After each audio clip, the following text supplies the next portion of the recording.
May mga nagtatanong kung okay lang daw ba na habang nananakbo ang sasakyan na manual transmission, okay lang ba daw na nakatambay ang kaliwang paa sa clutch pedal? Although wala naman siyang pressure, pwede raw ba yon?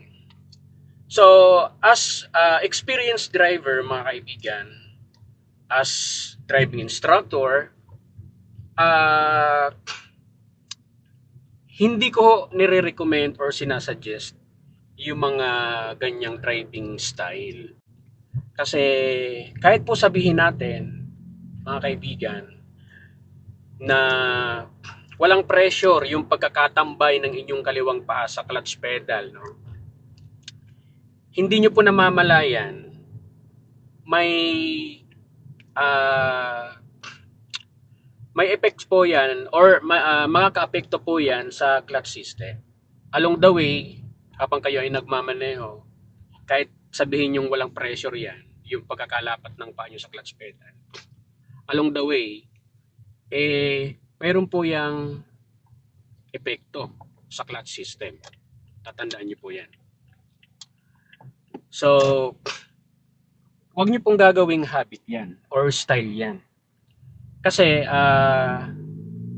kung kayo ay natatakot na mamatay ng makina, kung kayo ay or nandun kayo sa mga alanganing sitwasyon,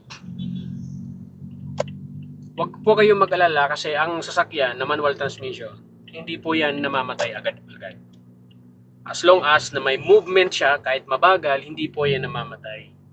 Kaya wag po kayo matatakot na mamatayan ng makina, kung kaya't siguro nagagawa nyo na itambay na lang yung paa nyo sa clutch pedal. So wag po kayo matatakot, guys.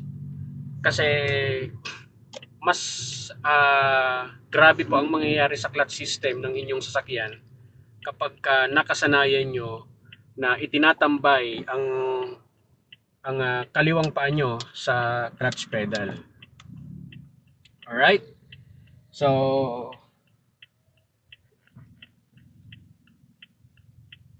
ayun mga kaibigan, hopefully nakatulong po sa inyo ang video. That's it.